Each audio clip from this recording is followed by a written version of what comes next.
What's up, guys? It's James from Lucrative MMA. I'm back to drop some more knowledge on you. And today I'm going to be dropping the knowledge of the full preliminary card breakdown for the upcoming UFC card, Max Holloway versus Calvin Kattar. Now, first of all, I just want to say it's good to be back. It feels good to be making content again.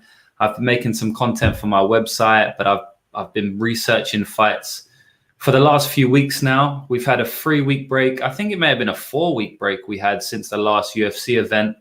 We obviously did have a solid boxing match which tided us over, which was Ryan Garcia versus Luke Campbell. Congratulations for them guys, because they kicked off 2021 right. And I'm pretty sure the main event in this one and a couple of fights on the undercard is going to carry on in the same motion, because Max Holloway versus Calvin Kattar, that's one hell of a fight. And a couple of the prelim fights are going to be real good as well. And we're going to go over that today. So I can't wait to start making money again, guys. You know, it's been a long time. It feels like it's been forever, even though it's only been 3 or 4 weeks, but I can't wait to start making money again. All right, I'm going to get straight into the card. So no mucking around. We'll go straight into it. So if I just share my screen with you guys. All right, I will just say as well before I start that some of you who may not know, some of you may be first-time listeners, and I run a betting tipster service. Last year, we were very profitable. We won 60 units, which is a number that I'm very proud of, and hopefully we're going to do the same this year. If you want to see a list of my results, I won't get into them here. You can have a look at the comment section or the bio section down below, and I'll have a link to all my results. And if you want to sign up with me, if you want to get my bets for a year, if you want to get them for a month, you can purchase them on the website. But here we go. Let's get into it, guys. Holloway versus Kattar. So we're only going to be doing the prelims today. I may do a main card breakdown. That main card's looking pretty solid for the first main card of the year, especially this main event. Of course, everyone's waiting for this one. A very good stylistic matchup here. We got Max Holloway, ranked #1, arguably should still be the champion in some people's eyes. Very close fight either way. He just had with the champion Alexander Volkanovski. And Calvin Kattar, he may possess the tools to beat Max Holloway. That's a lot of people are saying. A lot of people comparing Kattar with Dustin Poirier, and you probably can tell how much I want to talk about this fight, but I'm not going to today. I'm going to get into the prelims. So as I said, I may do a main card breakdown, but right now we're just going to go for the prelims. And we've got many fights to get involved in, as you can see. So let's get into it ASAP, because we'll be here all day otherwise. Okay, now on Tapology, it does say that we've got Ricky Simone fighting on this card. Now, I don't know if he is fighting on this card. If anybody knows, please let me know in the comment section, because if so, I'm going to have to tape that one. It must have gone over my head, that fight announcement. But either way, we'll get into the first fight of the card as much as I know, which is Jacob Kilburn versus Austin Lingo.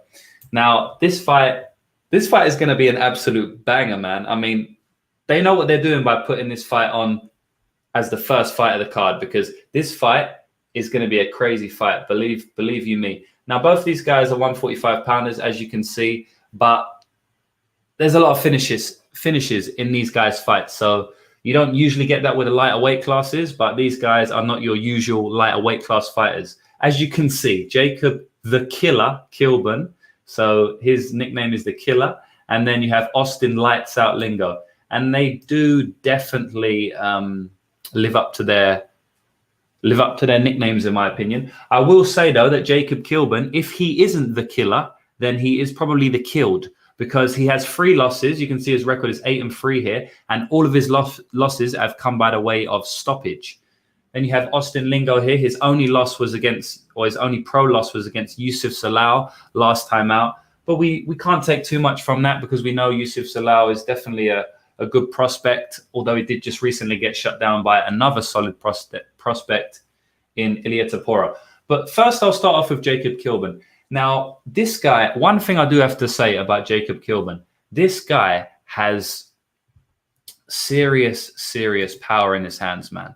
Like, as I said, if he's not being killed, then he probably will kill you because, maybe they should swap nicknames. I mean, look, Austin Lingo can bang. He definitely can bang. But if Jacob's nickname was Lights Out, I wouldn't be too disappointed because I've seen him turn people's lights out. Like one punch KOs, not a flurry of punches, not even like he hurts them and then he swarms on them, not even like a 2-punch combination, literal 1-punch knockouts where they're just gone before they even hit the ground. So he's a fun fighter, killer be killed fighter, as I've said a couple of times now. And he's fighting someone in Austin Lingo who will probably give him the fight he wants.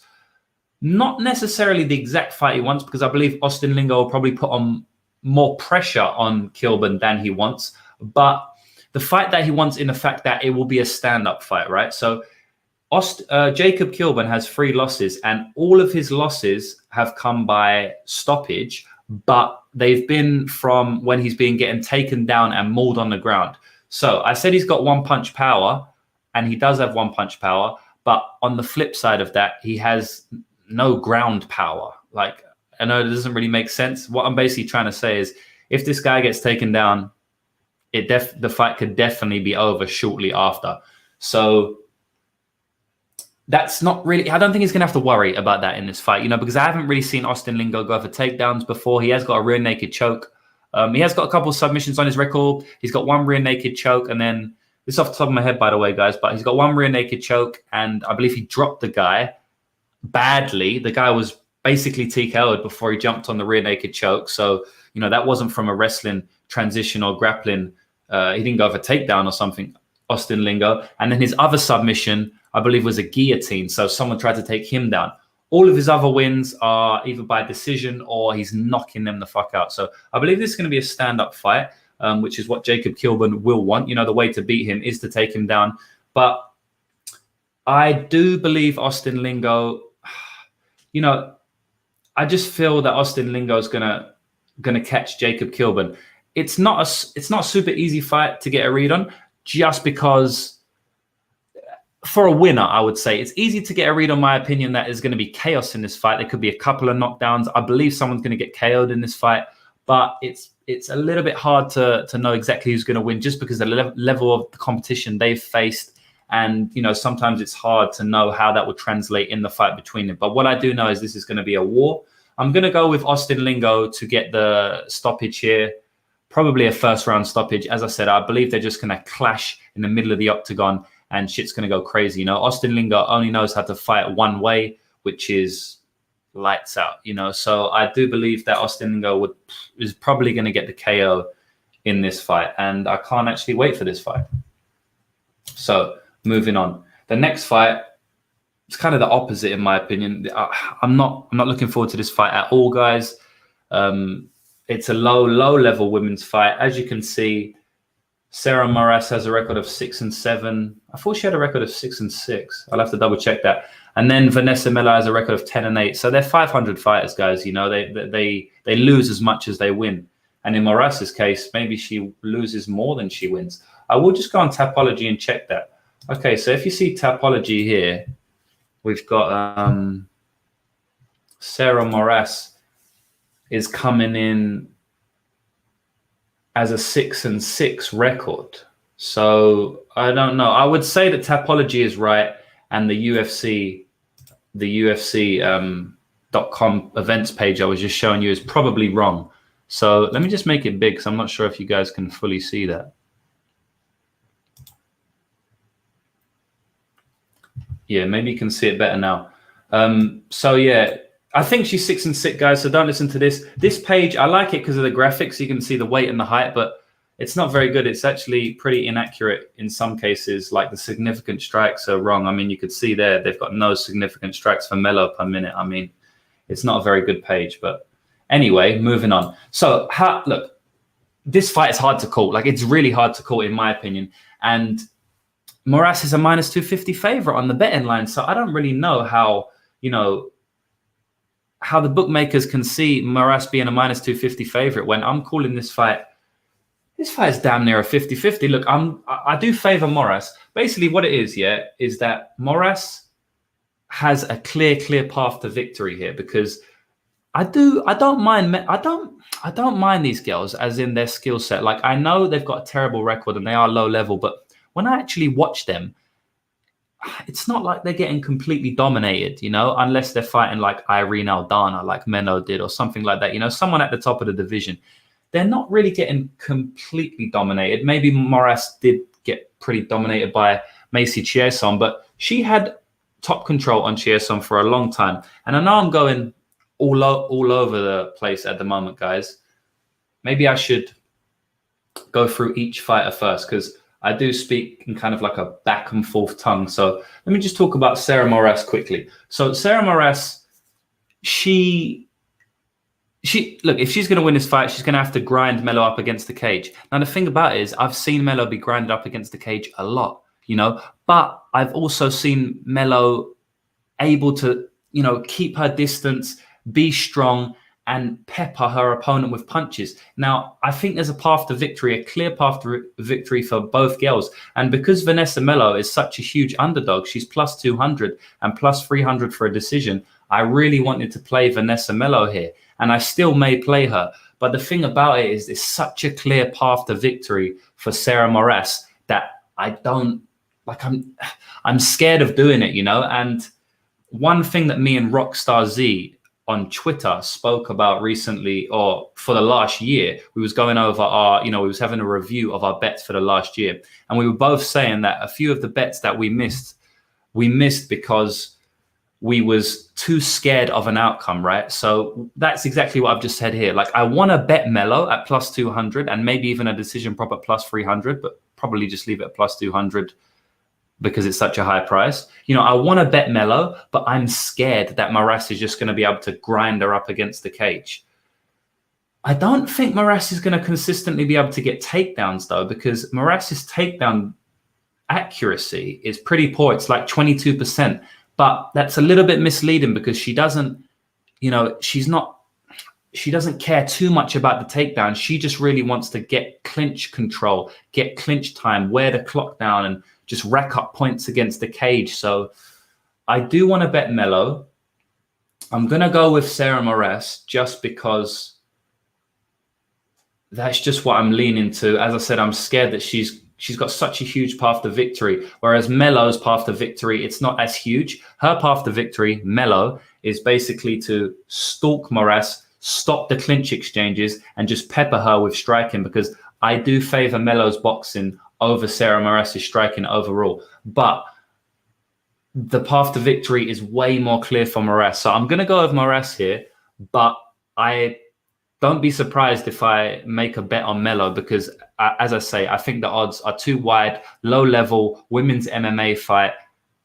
I'm almost talking myself into a bet here, guys, on Melo. But I'm still going to pick Sarah Moras. So, this is a betting live stream at the end of the day, right? So even though I think Moras will win, I still think that Melo shouldn't be a plus 200 favorite underdog, right? So in this situation, what you should probably do, not all the time, there are a lot of intricacies in betting, but even if you think someone's going to lose, if you think the line is off, and especially if you think the line is way off, like I do here, I do think it's quite off. I would put Moras as a maybe plus 140. I'd put Vanessa Melo as a plus 140. I wouldn't put her as a plus 200. So what I was saying was, even if you think someone's going to lose, maybe you should still bet her if you think the line's off, and especially if you think the line's way off.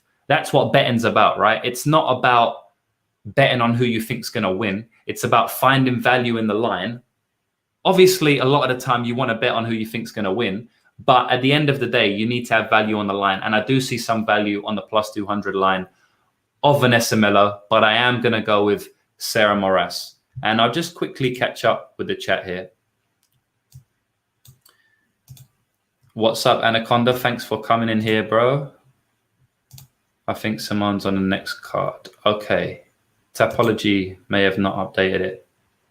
Simon minus 310. Yeah.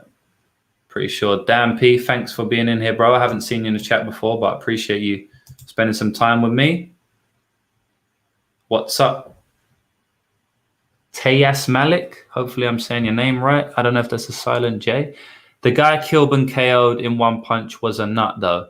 Yeah, I know. He KO'd 2 people that I saw recently with one punch, and he's got other KOs on his record that I haven't watched as well. But he's actually KO'd 2 people in a row, one after the other. And whether they're nuts or not, I'm assuming by nut you mean like a shit fighter, right? I'm just assuming. I haven't heard that word nut before, but whether they are nuts or not, KO power is KO power, you know, so you can be a nut and have a solid chin, you know, so although he was a nut, quote unquote, you don't know how good his chin was. I mean, maybe you went back and looked at his fights, but I doubt it because, as you say, he was a nut, you know, and he did it to someone else as well. So he did it to 2 people in a row. And at the end of the day, you can tell when KO power is KO power, you know, you just have to watch it. It almost doesn't matter who they knock out if the KOs are that brutal. You know, you can tell, like, for example, Francis Ngannou on his way up, he was knocking out people and they were nuts, right? But you could just tell that the KO power was there. And Kilburn, for being 145er, definitely has that KO power for sure. Simon will kill Pereira, yeah. Yeah, well, yeah, Ricky Simone's definitely a good fighter. I haven't watched, I haven't at all taped the fight, so I don't really want to comment, but I do want to know whether this fight is on this card or the next. One person said next, but yeah, I believe it probably should be next. Skip this fight, yeah. Yeah, we'll be going over Soriano. Soriano is fighting Dusko Todorovic. We'll be going over that, but we won't be going over Buckley because he's on the main card. Yes. Okay, hey, I got it right, man. That's good, eh? All right. So let me get back into it. So the next fight on the card, we have David Zawada and Ramazan Emeev. Now, Ramazan Emeev is coming in as a Dagestani fighter. He's a takedown artist. Coming from Russia, looks like one of them as well. You know, they seem to all look the same. And he's actually fighting someone who I believe he would probably train with because he's fighting someone who fought his teammate recently. So David Zawada recently in his last fight, fought Abubakar Nurmagomedov. And you've probably heard the surname before. I mean, of course, you've heard the surname before. And it's actually Khabib's brother or Khabib's cousin. I'm not 100% remembering, but basically David Zawada fought Khabib's brother or Khabib's cousin last time out, and he actually triangle choked him. So Abubakar Nurmagomedov got an easy takedown, you know, just like a Nurmagomedov would on David Zawada, but David Zawada was able to rack up a triangle choke, and he ended up tapping out Abubakar. And you could see how upset Abubakar was there. Of course, you know, getting tapped out by a triangle choke in your UFC debut is not good. But David Zawada, I will say, he does have some slick submissions off his back. I've seen him throw up quite a few submissions off his back, actually. And I think that's going to be in play here because, as I said, Ramazan Emeev is one of these Dagestani fighters. So he will be shooting takedowns very regularly. Actually, I just want to show you guys how many takedowns this guy shoots in a fight, because it is a lot. So if we open up Ramazan Emeev's UFC stats page, and for those of you who do not know, the UFC stats page is such a good page. This is a page you want to have bookmarked on your computer, and you should really be looking at this before any fight you do, because it will just tell you lots of good stuff, right? It tells you the significant strikes. It tells you if anyone's got a knockdown. It tells you if anyone's had a takedown in the fight, and it tells you if anyone's had submission attempts. And if you actually click on the matchup, you get even more in-depth information. And then you also have the information on the fighter, like their takedown accuracy, their takedown defense, all of this stuff. Now you will see the takedown accuracy of Emeev is 25% here, right? So it's not very good takedown accuracy. It just means he only lands 25% of the takedowns he attempts. But I will say that Emeev is absolutely relentless. So he's like Merab Dvalishvili. Not that relentless, but basically, if he doesn't get the first takedown, that will not deter him at all. He will continue and continue until he gets the takedown. And even if he doesn't get a takedown, he will just grind you up against the cage, similar to Sarah Moras. So I just want to show you how many takedowns this guy goes for. So like in his last fight, if you can see here where I'm highlighting, hopefully you can see. So right here. So in his last fight against Nicholas Stolze, he went for 12 takedowns and he only got 4. So you see what I'm saying?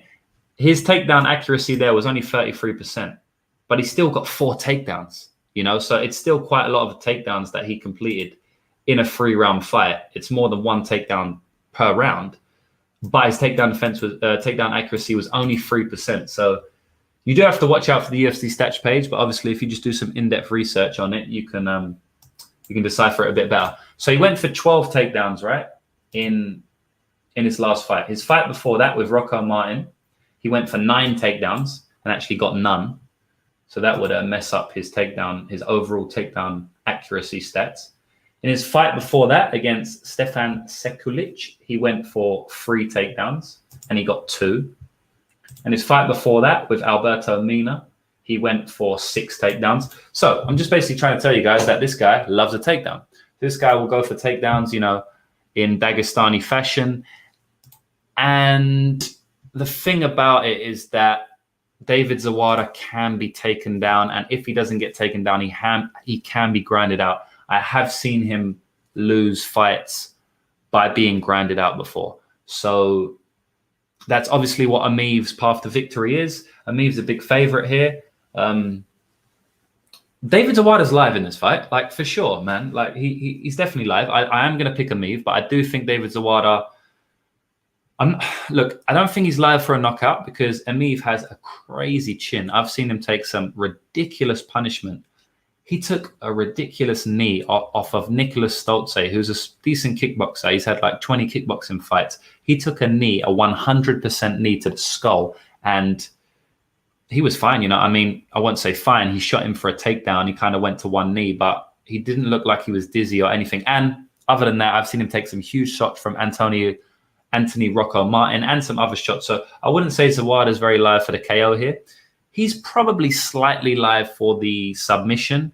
As I say, he did submit Abubakar Nurmagomedov in his last fight. So he's definitely live for a submission from guard. I've seen him throw up submissions from guard against many opponents, not just Abubakar. So he's live for that. But I do trust Emeev to stay out of not stay out of his guard, but stay out of the submission attempts from him, because I've seen Emeev do that many times before in his career. So if we bring up Emeev's stats here, actually this fight here against Alberto Mina,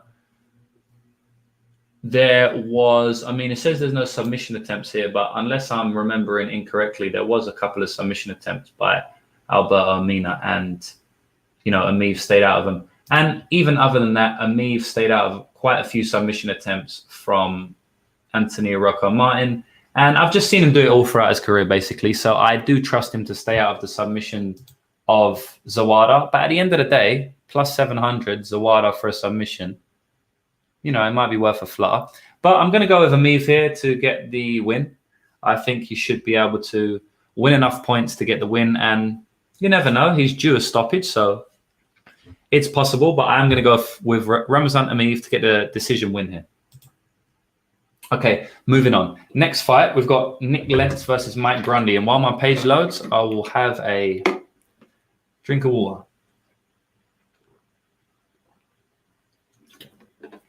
This is a good fight. This is a fun little fight here. Featherweight matchup. It's a close fight. It's another close fight on the card. So, Mike Grundy. A lot of you will know him for his wrestling accolades, which is pretty unusual coming out from the United Kingdom, where I'm from. We don't have much of a wrestling culture back home. But Mike Grundy hasn't seemed to have got the memo, because he's got very solid wrestling. He was able to take Movsar Evloev, who is another very solid wrestler, down many times. At least once or twice. Sorry, I shouldn't say many times, but at least once or twice in that first round. and he almost had a DAS, or he had a DAS locked in, and he almost, I won't say almost tapped Movsar Evloev, because, I mean, Evloev escaped, but it was definitely a very tight submission attempt. And if he would have won that, that would have been a very, very big upset. I know a lot of people were on Mike Grundy there. I actually was on Evloev there. I thought it was a good price at -170. And, you know, other than that, Grundy didn't really show much in the fight. He had his one chance at the beginning of the fight, and then, you know, Evloev just started to pour the pressure on, and he was defending Grundy's takedown defenses with ease. But it's not going to be the same in this fight, because Evloev, he's a pretty high-level fighter, and I am pretty high on Evloev there. So I wasn't that disimpressed with Grundy's performance in that fight. I thought he fought pretty well. But as I say, he was virtually 30-27 there. So this fight's going to be a lot closer than that. I do think Grundy will probably edge this fight. Nick Lentz, I'll speak a little bit about Nick Lentz. It's hard to get a read on Nick Lentz for me. Let me just pull up Nick Lentz's Tapology record here. So he's a veteran of the game. As you can see here, he's had over 40 fights. You know, he's had 43 fights. He's an absolute veteran. He's been in the UFC for a very long time. He was able to get wins over some decent fighters. He beat... God, he's been in the UFC forever. He's been in the UFC, since 2009, guys. So that is, 12 years? 12 years? Have I got terrible maths? Should have better maths. I'm a sports better. But it is 12 years, so I do have good maths. Yeah, so look, he's got some wins over some names. But you know what was funny when I was taping him? I realized that they made him fight Charles Oliveira 3 times, man. Someone must hate him at the UFC. So their first fight was in 2011. And then their second fight was in 2015. And then their last fight was in 2019. So like 4 years gap until they made him fight Charles Oliveira again. But 3 times, you know. Someone definitely doesn't like him. But look, guys, I mean, look at the names he got on his record. Not that he's won against, but just that he's fought. So he's got Islam Makhachev, he lost there. Charles Oliveira, he lost there twice. Will Brooks, he got a win over Will Brooks. David Tamor, he lost. He's got a win over Gray Maynard. You know, Gray Maynard was getting on at that point. Win over Scott Holtzman, which was a good win. And Charles Oliveira, obviously, recently come into form. Destroyed him there. And then Arnold Allen. That was a good performance by Arnold Allen. So Nick Lentz, he's an average striker, I'll say, and he has to get his wrestling going in order to win the fight. And I don't really think that he's going to be able to get his wrestling going here against Mike Grundy. You know, Mike Grundy's a very, very good wrestler. He's a very good MMA wrestler as well. I'm very impressed of how he's transitioned to the MMA game, his wrestling anyway, specifically. And I don't think he's going to be able to implement the usual game plan that he does implement, which is strike, strike, strike, clinch, clinch, try to take down, push up against the cage, grind, grind, grind. You know, that sort of grinding wrestling style that you see out of a lot of these American fighters. I don't think he's going to be able to implement that game plan. But this is where my knowledge comes to an end, in the fact that I don't know who's a better striker. I'm going to favor Mike Grundy just because he was able to strike with Nad Narimani, and not just strike with him, but he knocked him out with a very good left hook. But I may be overvaluing that left hook against Nad Narimani because I don't really know how good Nad Narimani is. I mean, he seems to be a pretty decent fighter coming from the Cage Warriors scene. But yeah, I don't really know the extent of his abilities. And then it's just, for me, it was basically hard to get a read on who's going to be the better striker in this fight. Pure and simple. Because Nick Lentz, he's not a great striker, but when he can mix in his wrestling game, he is a decent striker. You know, it changes everything because it's MMA. I'm going to go with Mike Grundy here. I'm going to say that Nick Lentz not being able to do his usual grinding style will frustrate him. And I'm going to lean towards Grundy being the faster striker and probably the more powerful one-punch power. So that should get Grundy a win, and he'll probably win by decision. But as I say, I don't have an amazing read on the fight. So I wouldn't know. Just looking at some of the comments here. Yes, I'm gonna go over that fight, Dan. I just took the dog for plus 160. Okay, well, you might like what I have to say about that fight in a little bit. I also don't get the Emeev hype. Yeah, is there much hype around him? I haven't heard much hype, to be honest. Maybe there is. Yeah, I mean, he's a good fighter. I mean, he's had a lot of UFC fights. He's got a lot of wins. You know, he's decent. You know what you're getting with him. I really like someone like that to bet on because you know what you're getting with him. You know, he doesn't pull no stunts.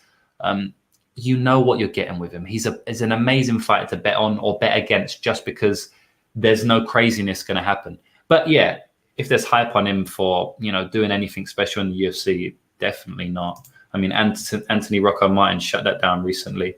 Zawada's actually got some slick striking. Yep, he does. High level black belt in BJJ. No, I don't think so. I don't know. He's probably a black belt. I don't know. I mean, all these fighters seem to be black belts these days, but there's a difference between black belt and black belt, if you know what I mean. You know, Joe Selecki, who I always rave on about, I think I got a crush on him. Joe Selecki is a black belt. You know, probably got a crush on him because he won us loads when he fought Austin Hubbard. But yeah, Joe, and when he fought Matt Wyman as well. But yeah, Joe Selecki is a black belt. You know, a lot of these other fighters that are quote unquote black belts, they're not very black belts. But I will say, so that's why you just have to go with what you see on tape, you know, because there was a fight recently. I think it was Stephanie Egger versus, was it Tracy Cortez? I believe she fought Tracy Cortez, right? And I played a dog shot on Stephanie Egger because, you know, I heard all these, you know, like she had accolades, right? Like wrestling accolades. Now my memory is really bad. So judo accolades. That's why I just mentioned my memory is really bad. She had all these judo accolades, right? But when it come to the fight, she looked like she's never been in a judo, you know, fight in her life. Like she was getting dominated in all the clinch situations. And I hadn't seen her do this judo, quote unquote judo she had on tape, but I had just heard the accolades, you know, and it's listed on Google, like her accolades. So I kind of just believed that she would be able to implement that judo game and just defend the takedowns of Tracy and stuff. But she looked like a white belt, you know, in judo. So that's why you kind of have to go with what you see on tape rather than, you know, what you hear. So even if I heard Zawada was a high-level black belt in BJJ, I wouldn't really take too much stock into it, especially after the Egger fight. You know, I've learned, you know, I'm not better than anyone. I still learn every single day. And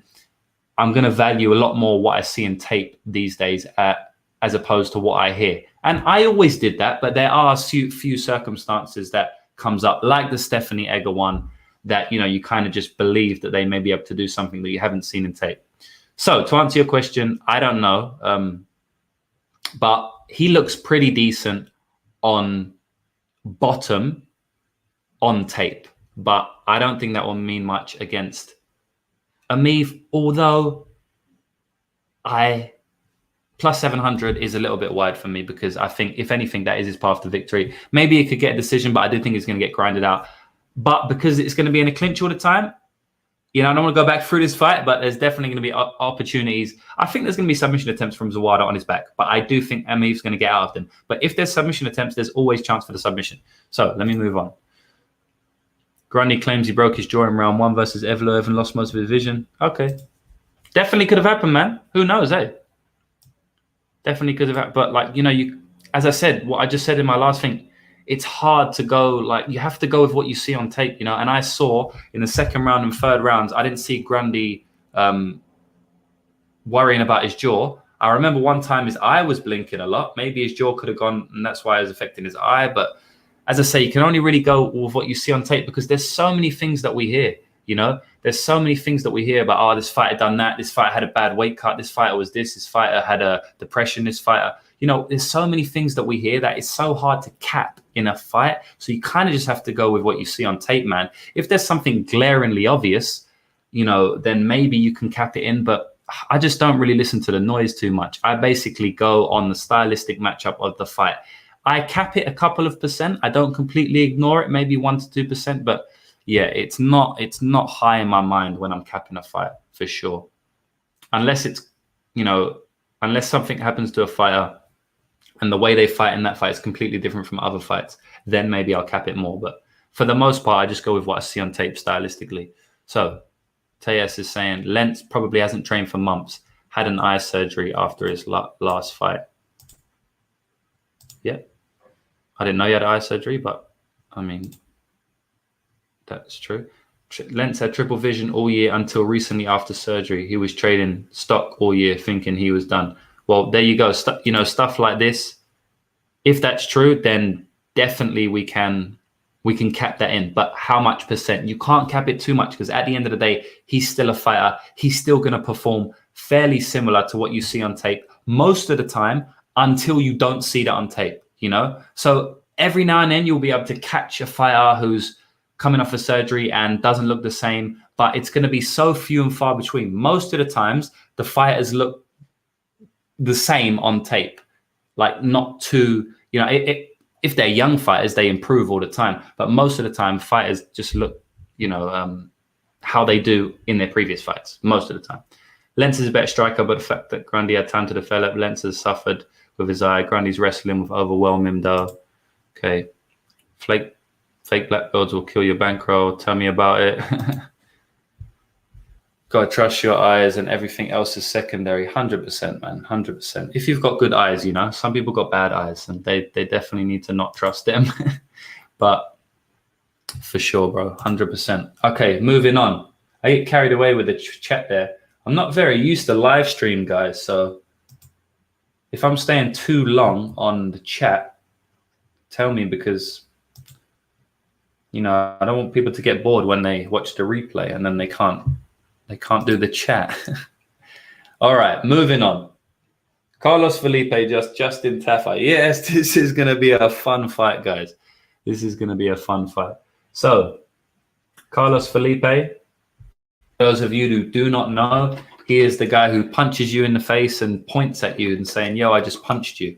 He's always walking you down. He's kind of got a Mike Tyson-esque boxing style in the fact that he likes to bob and weave, throw the jab and throw hooks. And I will say that he's showing some development to his game. In his last fight where he fought Yorgan De Castro, he was throwing a lot of leg kicks. And as Dan Hardy said in the fight, he adopted much more of a Muay Thai, not Mike Thai, Muay Thai style, which I really like to see from him because, you don't want to get too predictable at heavyweight because it can be devastating. And against someone like Justin Tafa, the bad man, it could definitely be devastating here. So Justin Tafa's from New Zealand, the country I currently call home. Big boy, comes in at 264 pounds. I don't know how accurate this thing is. As I say, I don't know if that's his last weight or the weight before, but look, he's tipping the scales at 264 pounds there. So he's a big boy. And you can tell it in the way he fights, man. He has solid power. Now, his only loss is coming against Yorgan De Castro, ironically. Carlos Felipe's last opponent, who Felipe battered for 3 rounds, really. He looked very good in that fight. Kind of a coming out fight for him a little bit. I mean, I know a lot of people paid attention to him after that fight. And I think the line was pretty close in that fight, and he made it look silly. So well done, Felipe. But yeah, just going back to Tafa. Tafa's only loss came from a huge one-punch KO by Yorgan De Castro, one of the best knockouts in the year, in my opinion. That was a very, very solid shot, and that would have knocked out a horse. So even though Justin Tafa probably weighs as much as a horse, you can't take too much away from him for that, although he did rush in, and you shouldn't be doing that. So I believe he's probably got a little bit of a wake-up call, and I would assume he doesn't just rush in now. I believe Tafa's last fight actually was after the knockout. Let me just double check that. I think, Tafa knocked out, who did he knock out? Tafa knocked out someone in the last fight, Juan Adams, and sent him packing from the UFC, right? Am I right, guys? I think I'm right. My memory's getting better. If any of you listen to my live stream and you realize I get things wrong, I'm not trying to sound big-headed here, but most of the time I do actually know it, but I've just got a really bad memory, guys. And it's kind of embarrassing because, I say some stupid stuff like, oh, he fought him last fight and he's not even in the weight class or something. Just got a bad memory. But my memory was on point right now because, yes, he got knocked out by Yorgan De Castro, and then He fought one Adams and he knocked one. So yeah, he's coming off a win. But I will say that Jorgen De Castro knockout probably woke him up, probably realized, okay, I can be knocked out.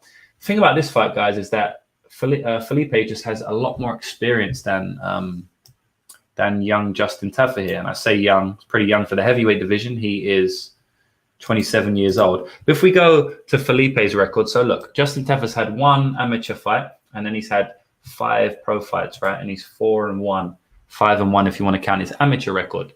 Now, if we go to Carlos Felipe's record here, he's 9-1. So already he's had double the amount of fights that Tafa has had. But it's not too much more because it's only double of 5, which is 10. It's not like a double of 15. So he hasn't had 30 fights to his opponent's 15. But the thing about it is that although he's had 10 fights, he is also... Wow, okay, no amateur record. Okay, I thought he had a couple of amateur fights. There we go, guys. The memory fails me, just as I was telling you. So anyway, he's got more... Look, he's got double the experience. And how this fight breaks down is that I see Felipe outworking Tafa here, and it's a hard one to call in the fact that I don't really know what's going to happen. They're two big heavyweights. Felipe is not really a knockout artist, but I do see Tafa slowing down in fights previously. So if Tafa starts to slow down, Felipe will definitely pour it on, and Felipe is definitely live for the round 2 or round 3 KO. Probably if there was a gun to my head, I'd have to say Felipe decision, just because that's how he's won a couple of his fights, and it's just the type of style you see. Then he doesn't really throw everything into his punches. Even though he's a heavyweight, he kind of just pitter-patters his punches. And look, pitter-patter sounds like they're weak. They're not weak. They're solid punches. But he's more of a decision fighter, even at heavyweight, in my opinion, which is pretty rare. You know, he's more of an Arlovsky type fighter. Completely different in Arlovsky, because Felipe walks forward. But I'm just comparing him to Arlovsky in the fact that they're both decision fighters. Well, Arlovsky in this day and age anyway is a decision fighter. So look, I'm going to go with Carlos Felipe to get the win here. I do believe Felipe will probably be able to outwork him. But I will say that Felipe does get hit, man. Felipe's chin is out there, and Justin Tafa can crack. If Justin Tafa knocks out Carlos Felipe in round 1, I would not be surprised. I don't know what Tafa in round 1 is paying, but if Tafa in round 1 is paying something stupid like plus 700 or more, then I wouldn't fault a bet on it because of the reasons I've just told you. But you know, you've got to favor someone who's going to have the better output, favor someone who's got, you know, the better boxing, and favor someone who's just got more experience. You know, he's won more rounds. He's more of a round winner, and we've seen him go 2 hard frees. So 2 hard free rounders in the UFC. And we haven't seen that from Justin Tafa. I have seen Justin Tafa gets tired. So what I would say about this fight is if Justin Tafa doesn't get a knockout in round 1, which is live, then I see Felipe taking him out round 2, round 3, or decision. I do not see Felipe winning round 1. I think Justin Tafa's got a solid chin, and not just that he's got a solid chin, but Felipe doesn't have the one-punch power to KO Tafa in round 1. Look, at the end of the day, they're heavyweights. He weighs 245 fucking pounds. He can definitely knock out anyone. But I see highly unlikely for Felipe to knock out Tafa in round 1. And I see pretty probable that Tafa knocks out Felipe in round 2. But my final prediction is Carlos Felipe to win. I don't know how he's going to do it. Either round 2, round 3, or decision win. Moving on. Omari Akhmedov versus Tom Breese. Great fight, this one. Most high-level fight on the prelims, probably. So, we have Omari Akhmedov coming in with a 25-1 record. And we have Tom Breese coming in with a 12-2 record. Now, Tom Breese is going to have the slight reach advantage here, but he's going to have the 3-inch height advantage. So he will have the height/reach advantage in this fight. Omari Akhmedov is obviously going to be trying to get in on Tom Breese and throw them big overhands, big over hooks. As I like to say, it's like an overhand and a hook combined in one. And Tom Breese is going to try and stick on the outside, in my opinion, and pepper that face and probably that body of Omari Akhmedov up. Now, I want to start this fight by saying that there's a narrative, right, going around that Tom Breese is a quitter. And this is a narrative that I just don't agree with, guys. So the reason why this narrative started, okay, is because Tom Breese has openly come out and said that he's had mental health issues in regards to fighting. So he's had anxiety issues. And it's evident by his Tapology record because he's pulled out of many, many fights. He's even pulled out of fights on weigh-in day because of his anxiety, right? So that started a narrative that this guy is mentally weak, okay? And then that mentally weak narrative translated into he's going to quit in the octagon if things go wrong. But I don't see the jump that, look, it's completely understandable. I'm not an idiot. I understand why they're saying this, right? But I think people have jumped the gun a little bit too much. So people are not separating his anxieties outside of the cage about the cage to when he's actually in there, right? I could be completely wrong here, but whenever I've seen him in the cage, I've never seen him quit. I've never seen him mentally quit. You know, people say that he quit against Brendan Allen, but I didn't see him quit against Brendan Allen, man. He went for a takedown, okay, or he engaged in the grappling after Brendan Allen engaged in the grappling, which was a stupid idea. And then he got mounted and he got pounded out from bottom. At one point on the bottom, Brendan Allen was talking to him. Tom Breese was cut. He looked up at Brendan Allen, laughed at him, smiled like, yeah, and started speaking to him and then carried on whatever, fighting from bottom, trying to get up, whatever. I don't think that is a mentally beat fighter, you know? People saying he quit against Brendan Allen. How can you quit if you're laughing and smiling? You know, you don't. Now, that was a little bit before he got stopped. So I'll need to go back and watch that fight and actually study that bit specifically from when he was smiling and laughing to when he got stopped, because it wasn't long. So maybe after he was laughing and smiling, like Brendan hit him with a hard shot, like an elbow, and then he quit and then he got stopped. But I mean, it wasn't long before he got stopped. In my opinion, as I say, I will go back and watch that and look specifically for that. But in my opinion, Brendan Allen is a very high level on top fighter. We all know that. And he just stopped Tom Breese on the bottom. I mean, it's, you know, Tom Breese is a striker. So again, I do think this narrative that Tom Breese quits is a bit overblown. We've seen him go 3 hard rounds with Sean Strickland. Sean Strickland is a high level fighter. Ironically, Sean Strickland just knocked the fuck out of Brendan Allen. And this was a long time ago, but, you know, I don't see why he would be any less mentally strong now. I do believe a lot of his issues were actually after that fight.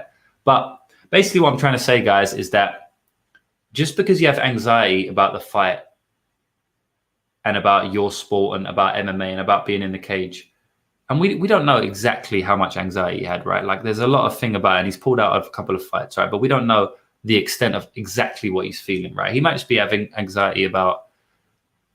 Look, anyway, what I was going to say was, just because he's had anxiety about the fight and being in the cage, it doesn't mean that when he's in the cage, he's going to quit. Maybe when he's in the cage, he's fine. That anxiety is gone. Maybe the anxiety is about getting in the cage. Maybe the anxiety is about everything prior to the cage. Because at the end of the day, when you're in the cage, man, your instincts come alive, you know? Like, I've had a Muay Thai fight before, right? One, okay? And when I was in the ring, I wasn't thinking of like any anxiety, but before the fight I was, you know, when you go to weigh in, I weighed in and I saw my opponent. I was like, fuck, this is the guy I'm going to fight. You know, I started to worry. It's natural. It's a human emotion. You know, it's not a bad thing. You know, you think, oh, okay, look, like you're looking at him like, you know, oh, is this guy any good? You know, like he looks like he might be strong. You know, all of these things, right? But when I'm in the fight, man, I didn't give a fuck about that. I'm just trying to beat him up. Do you understand? So like, I feel that Tom Breese, yeah, of course he's got anxiety, but I believe that when he's in the cage, maybe he's completely fine, you know. But I could be proved wrong. We don't know. The thing about Tom Breese is that we don't have a big sample size of his fights, you know. So it's very hard to say. I just wanted to get that out of the way because it's something that's on my mind every time Tom Breese fights, and people are always talking about how he's a quitter and stuff like that. But you know, I don't necessarily agree with that. But as I say, we don't have a big sample size, so I'm not going to die on this hill. I could be wrong, but I don't think I am. I think Tom Breese is. I think Tom Breese is solid. So let me get into the actual fight. Tom Breese versus Omari Akhmedov. So Omari Akhmedov's going to come forward. You know, he's going to throw big bombs. He's going to try and involve his grappling. Now, the thing about this fight is that Akhmedov only wins if he gets his grappling going, in my opinion. He does not win this fight if he doesn't get his grappling going. Tom Breese will pick him apart on the feet for 3 rounds, and he may even stop him later on in the fight because Omari Akhmedov does tend to gas a lot. Now, the thing about this also is Omari Akhmedov gasses even more than he usually does when he grapples. So, in my opinion, the only way he's winning this fight is if he mixes in his grappling. He doesn't have to grapple all fight. You know, he can do decent on the stand-up, but he has to mix in his grappling. When he mixes in his grappling, he gasses hard, especially these days. He's getting old, you know. He was gassed as fuck in that Weidman fight, but forget about that Weidman fight. That was a grappling fight. He's going up against one of the best wrestlers we've ever seen in MMA, right? Basically. Maybe Weidman's... I'm not even going to go into that. I was going to say something and probably get shot by saying Weidman may be a bit overrated in MMA wrestling. No, I won't say that. Couldn't get Luke Rockhold down at all, though, could he? Actually, maybe he did get Luke Rockhold down for a bit. Look, forget that, guys. I told you about my memory. But I say that to say this, that Omari Akhmedov needs to get his wrestling going in this fight, okay? And I think he's going to be able to, but I don't think he's going to be able to keep Breese down. If he's not able to keep Breese down, he's going to have to go for another takedown at some point. I think after 2-3 takedown attempts, 2-3 stuff takedown attempts, he's going to start to gas. Tom Breese can start to pick him apart. Now, it is hard to get a read on Tom Breese. As I said, there's not a big sample size of his fights. A lot of his fights don't last long. A lot of his fights are not against good people. We've only really seen him in there against Brendan Allen and Sean Strickland, who are at a decent level for the most part. Brendan Allen, he got stopped in the first round. And Sean Strickland, he went 3 rounds, you know, but that's a striker. So it was a completely striking battle only. So it's hard to get a read on Tom Breese. I'm going to go with Tom Breese. I think Tom Breese can get a 3rd round stoppage, but I also think Tom Breese can outpoint Omari Akhmedov to a decision win here. But it's a good fight. Okay. Next fight. Guys, only a couple more fights left now. Now, this fight is a fight that was added not too long ago. It's Yanan versus Jocelyn Edwards. So, Jocelyn Edwards is like plus 160 at the moment. I expect her to even maybe get out to plus 170 range, maybe. We'll see. It's hard to know, but Yanan has some UFC experience, which Jocelyn doesn't. Now, the thing about Yanan, look, it's not easy to get a read on this fight. You know, I'm going to say my first dog play on the card. What I mean is my first dog pick. The reason I'm picking this dog is because it's a hard fight to get a read on, and I just feel like that Yanan may have a bit of a dodgy chin, and you know, at plus 160, I just think the line should be a bit closer. That's why I'm going to pick the dog here. As I said at the beginning of this live stream, it's not really about always who you think is going to win. It's about where the line value is, and I do think there's line value on Jocelyn Edwards here at plus 160. So Yanan in her last fight faced Mizuke Inoue, and I believe she lost that fight by a split decision. But watching it back, I mean, Inoue definitely deserved to win that, in my opinion. I don't think it necessarily should have been a split decision. Let me just get this up for you here, guys. I'll show you my screen.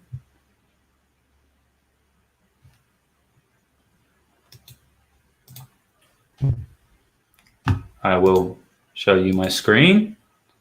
come on screen. There you go. All right, so we have Yanan Wu. Yeah, so her last fight was against Mizuki Inoue, right? But Inoue was a 115-pounder. And she was coming up to, I believe it was a 125-pound fight. But as you can see here, I don't know, hopefully you can see this, guys. It says last weigh-in 129 pounds. So she actually missed weight for 129 pounds. And now she's moving up to bantamweight. So she was essentially a bantamweight fighting Mizuki Inoue, who was a straw weight. Okay, so she was 115 pounds, and Yanan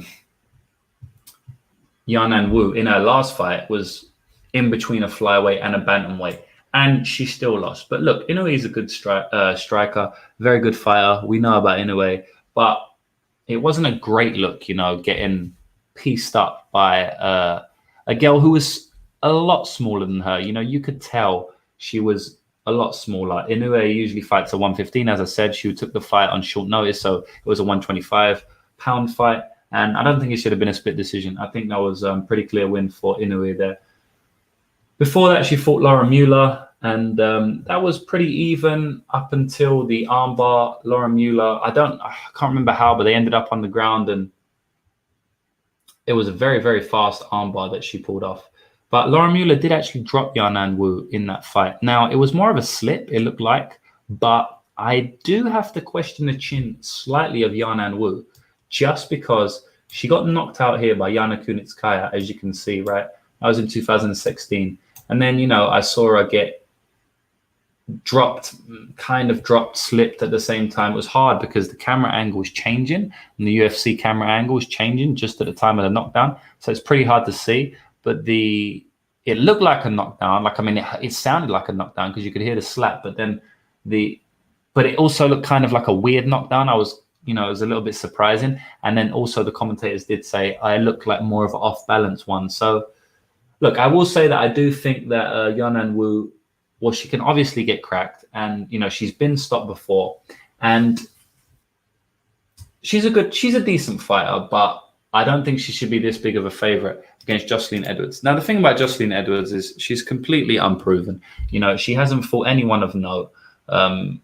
So we can't really say much about her. But, you know, sometimes when you're getting a dog at plus 160 who looks like they have, you know, a better chance than plus 160, you just have to pick them. So I'm going to pick them here. Look, she's got a lot of stoppages on her record. She's got a lot of stoppages in round one. She's a very come-forward striker. She likes to brawl. So she's been beat, and the way she gets beat is by being taken down. All of her fighters all of her opponents seem to want to take her down.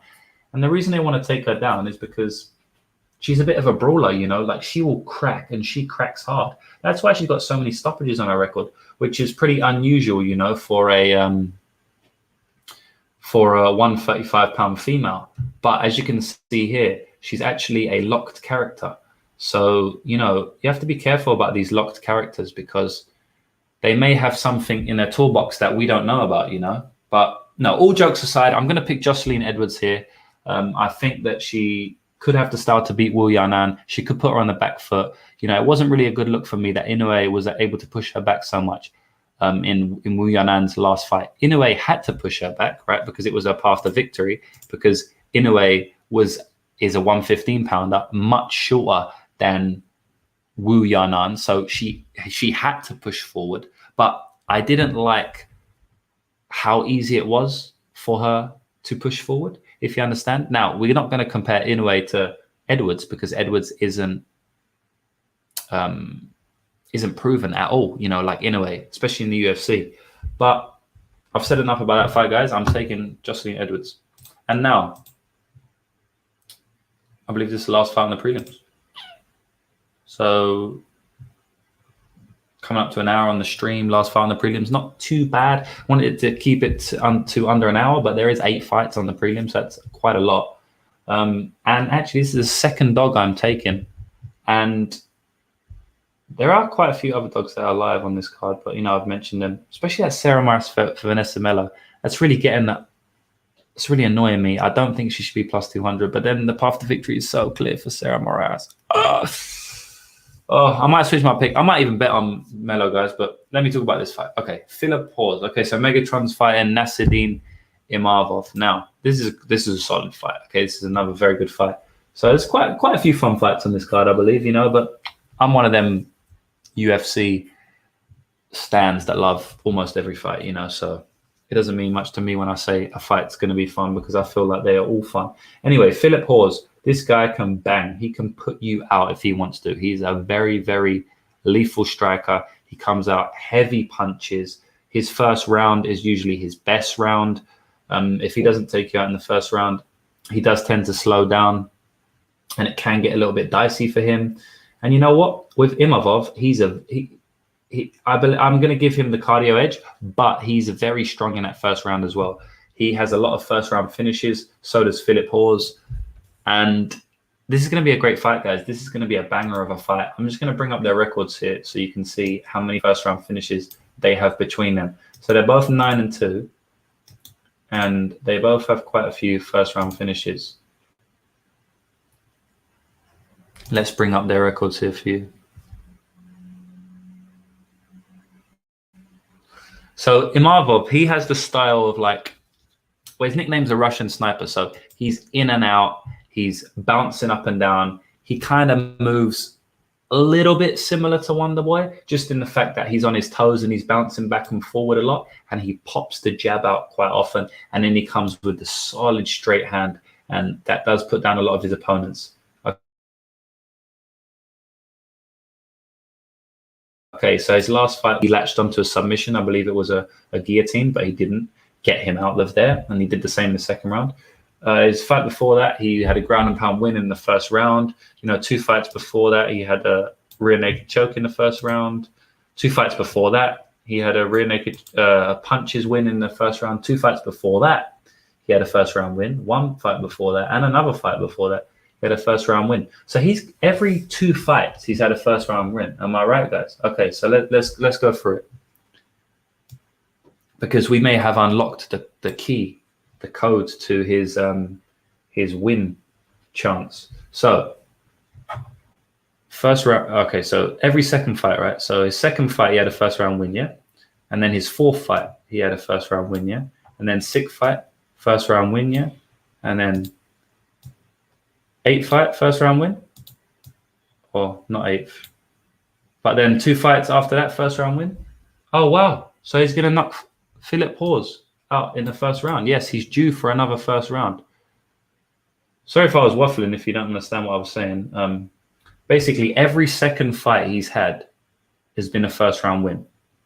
Obviously, I'm kind of just joking on the stream right now. That means absolutely nothing at the end of the day, that means absolutely nothing. Basically, what I wanted to say was he's had a lot of first round wins, okay? Now, let me bring up Philip Hawes' record, or Phil Hawes. I keep saying Philip, but it's actually Phil Hawes. Sorry, Phil. Don't throw hooks at me. Okay, now here we go. He's had a lot of first round wins as well. He had 1 in his amateur, and Tapology doesn't list what these are, right? But these could be first round knockouts as well. And I wouldn't be surprised, because they're early on in his career. He got 1 first round stoppage there, another first round stoppage, another first round stoppage, another first round stoppage, and his last fight was a first round stoppage. So as you can see, guys, this fight's probably not going to go to decision. This fight may even be finished in the first round. By who? Who the fuck knows? Hawes is probably liver in that first round just because he's more of a powerful guy. He comes out, you can see the difference in how they're built. They're obviously both in shape, but you can't really tell from these pictures here. But you can still kind of tell, look at the thighs on Phil Hawes there. He's a very, very solid, well-built guy, 185-pounder, and he hits like an absolute truck, And the thing about this fight is that I do believe that if Phil Hawes if Imavov can make it out of round 1, then he's super live, very, very live. But, can he make it out of round 1? Just because Phil Hawes hits so damn hard, and Imavov, he does get clipped. There's one thing I will say about Imavov is that he will get clipped. But if there's another thing I will say about Imavov is that, he's only lost twice, and one of them was by decision, and one of them was by a guillotine choke. I haven't seen that guillotine. I wonder if that was a club and sub. But he was fighting a 7-2 fighter on his debut. Loads of fighters lose their debut. It's not a big deal. Aaron Pico, you know, was probably the most well-known one who lost his debut, but he's still a very good fighter. So you can't take too much away from him. And he looks to be pretty solid. Like his chin looks to be pretty solid. Whereas Phil Hawes' chin does not look to be solid. So if you can see here, Phil lost to Lewis Taylor, right, by a guillotine choke. But he got really badly hurt on the feet before that guillotine choke. That was a club and sub. So he clubbed him and then he subbed him.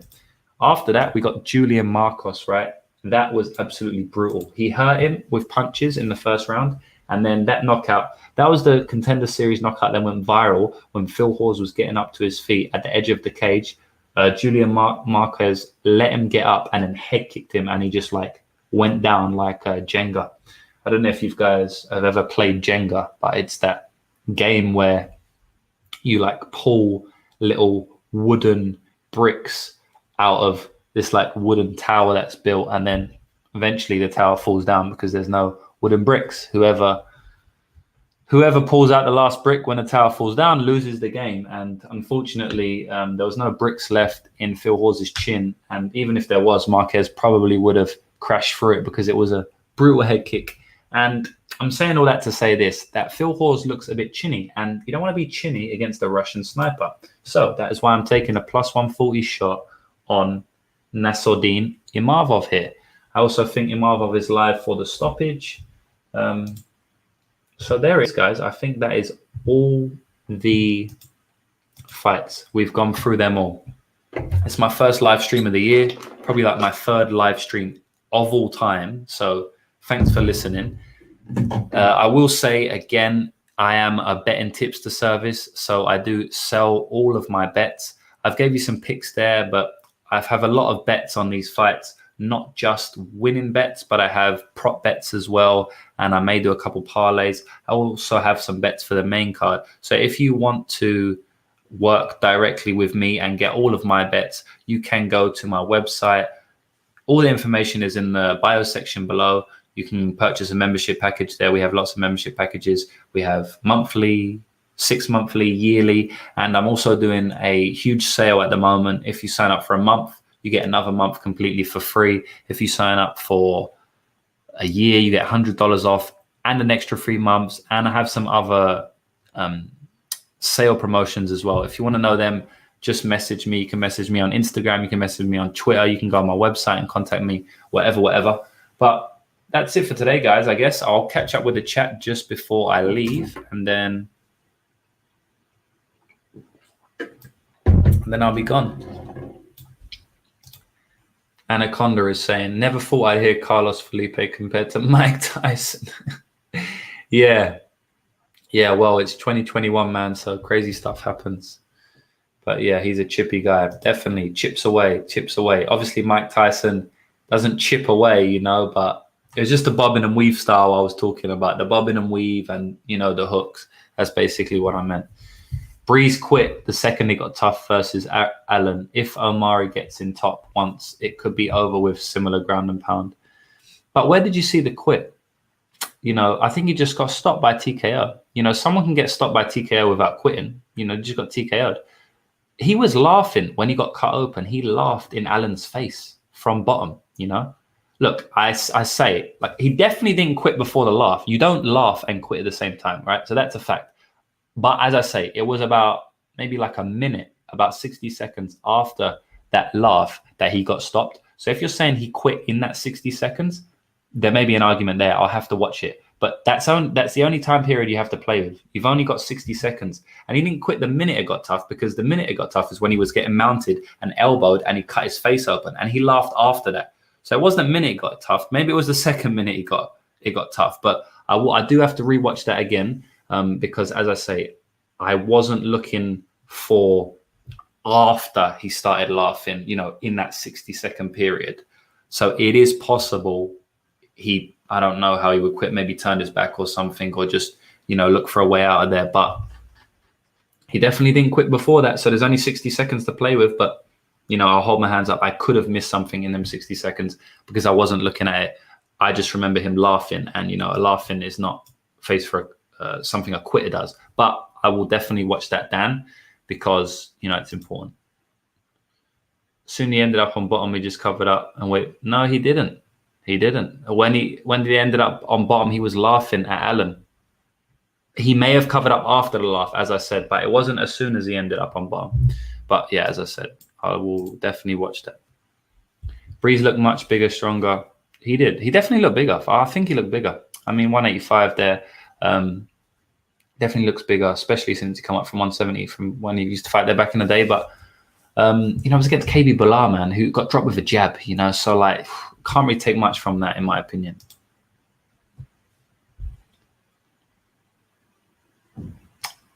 Yeah, I don't exactly remember what point I was making. Maybe when I was talking about you just need to. Oh, I was talking about Breeze, right, with his anxiety.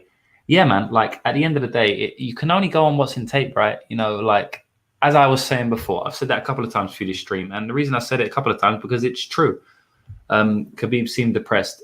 I don't really remember seeing Khabib do much interview before that fight. You know, I guess that was because his father passed away. So, I mean, I'm sure he was depressed. I mean, we saw as soon as he destroyed Gaethje, he was started crying, you know, and, you know, really sobbing, like diaphragmatic sobbing. So I'm sure he was upset going in there. But yeah, he was a monster in the ring. If anything, that was maybe his best performance of his career. So it is very hard to know how much the mental side affects people. It's completely, you know, Cowboy Cerrone, for example, he talks all the time openly about anxiety, way more openly than Tom Breeze. You know, Tom Breeze maybe has come out and said it once or twice back in the day, but I haven't heard Tom Breeze talk about that too often, you know, in the last few years since he's come back and been on the scene. But Cowboy talks about that almost every fight. You know, sometimes Cowboy gets KO'd in 30 seconds. Sometimes Cowboy, you know, goes the distance with Nico Price, taking huge shots that normally knock out everybody. So it's very, very hard to cap the mental aspect. That's why usually you should just go on the stylistic matchup.